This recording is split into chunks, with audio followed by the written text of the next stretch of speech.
When it comes to survival, water is obviously one of the most critical resources you need. We all know the basics. Store plenty of water, collect rainwater, and head to the nearest river or lake. But what happens if those options aren't available? In a survival situation, especially a prolonged one, you might need to get creative to find water. So here's a look at some unconventional water sources you might be overlooking, ones that could make all the difference when you're facing SHTF. Fog nets. Fog might seem like a nuisance, but in some parts of the world, it's a valuable source of water. By setting up a fog net, you can capture tiny water droplets from the fog and collect them for drinking. Here's how it works. A fog net is simply a mesh screen, usually made from a material like nylon, set up in an area where fog is common. The fog passes through the net, droplets form on the mesh, and gravity does the rest, pulling the water down into a collection container. So how to set it up? You don't need fancy materials to make a fog net. Repurposing window screens or other mesh materials or nylons can do the job. The key is to place the net where it will catch the most fog, usually in elevated or coastal areas where fog is thickest. Here's some tips. You can use the same setup to capture moisture from humid air. Setting the fog net up at night will allow you to collect more water in humid regions or in forests, where cooler temperatures cause moisture in the air to condense. Realistic estimates: in ideal conditions with a large fog net in a very humid or foggy area, you might collect several liters of water per night. In less than ideal conditions, with lower humidity, smaller fog net, you might only get a few ounces, possibly up to 1 liter. Transpiration bags. Plants release moisture into the air through a process called transpiration. By using a clear plastic bag, you can trap this moisture and turn it into drinking water. Here's how. Find a leafy, non-toxic plant, place the plastic bag over a branch with plenty of leaves, and tie it tightly at the open end. Over time, the water vapor released by the leaves will condense on the inside of the bag, eventually collecting at the bottom. Here's some tips. The more bags you use, the more water you can collect. This method works best during the day when the sun is out and the plant is actively releasing moisture. Rotate plants you use to minimize stress on them, and limit the amount of time you leave the bags on to several hours, up to a single day. Then remove them and place them onto another tree or bush branch. The best time to use transpiration bags is during the middle of the day, when the sun is highest and the plant is actively transpiring the most moisture. Strong sunlight increases the plant's transpiration rate, which leads to more water vapor being released and subsequently collected inside the bag.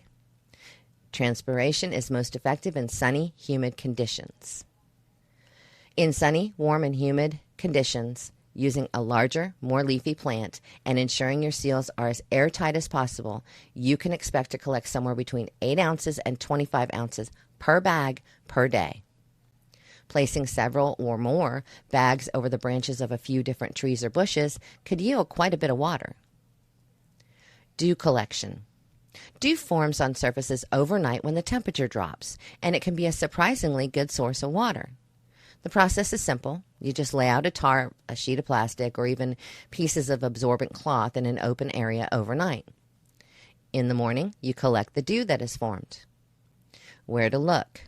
Open fields or grassy areas are usually the best spots to collect dew.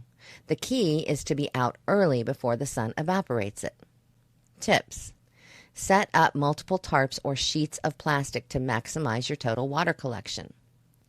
Set the tarp or sheet of plastic on a slight slope and place a collection container at the lower end. This allows you to collect even more water. As an example, in ideal conditions, using, say, a 20 by 20 foot tarp, you could realistically expect to collect between 1 and 3 gallons of water overnight. Solar stills. A solar still is, of course, a way to use the sun's heat to extract water from the ground, plants, or even non-potable water. It's a bit more involved, but very effective. To make one, you just dig a hole in the ground, you place a container in the center to collect the water, and then you cover the hole with a clear plastic sheet. Secure the edges with rocks and place a small rock in the center of the sheet above the container to create a low point. As the sun heats the ground, water will evaporate. It will condense on the plastic and drip into the container. This process will take several hours. Some tips: add greenery or other moist material or even contaminated water around the container inside the hole to increase the amount of moisture available for evaporation. Make your plastic sheet covering the hole as airtight as possible with rocks or dirt to seal it at the edges. Place the still in an area that receives full sun for most or all of the day. You can dig the hole the night before and leave it open. This will allow the soil itself to absorb any overnight moisture. Realistically, in ideal conditions, full sun, hot temperatures, and moist soil or vegetation, you can expect to retrieve somewhere between 12 and 36 ounces of water from one still. So setting up several would probably be a good idea. And a bonus tip: solar stills can also purify water from dirty sources or even your own urine, though this should definitely be a last resort. Tree tapping. Certain trees, like birch and maple, can be tapped for their sap, which contains water and can be a lifesaver in a pinch. The process is straightforward, but it does require the right tools and trees. Use a spile, which is a small spout, to tap into the tree, and the sap will flow out into your container. A word of caution: not all trees are safe to tap, and the process works best in the early spring when the sap is flowing. Be sure to research which trees in your area are safe to use. Plant water. Some plants store water that you can extract in a survival situation. Bamboo, certain vines, and some types of cacti, with strong cautions, are examples. It's important to be very careful when considering cacti. Most cacti are not safe to drink from as they contain toxic compounds that make you sick. Only a few types, like the prickly pear cactus, are safe, and even then you need to be cautious and knowledgeable before attempting to use them for water. Important note: always research and positively identify any plant before attempting to use it for water, as many plants that look safe are toxic. Urban water sources. If you find yourself in an urban environment during a crisis, there are a few unconventional sources of water you might not have considered. Hot water heaters. The water inside your home's hot water heater can be accessed by turning off the power and draining it from the bottom valve. This water is usually clean and safe to drink, but to be safe, purify the water.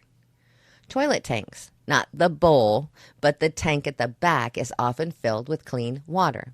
If you're in a pinch, this could be a good source of emergency water. The pipes.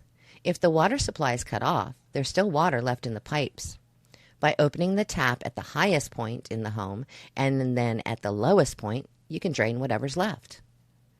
Think outside the box. When it comes to survival, it's all about resourcefulness. By thinking beyond the obvious and knowing where to look, you can find water in places you never imagined. The key is to prepare and practice these techniques before you need them, so when the time comes, you'll be ready.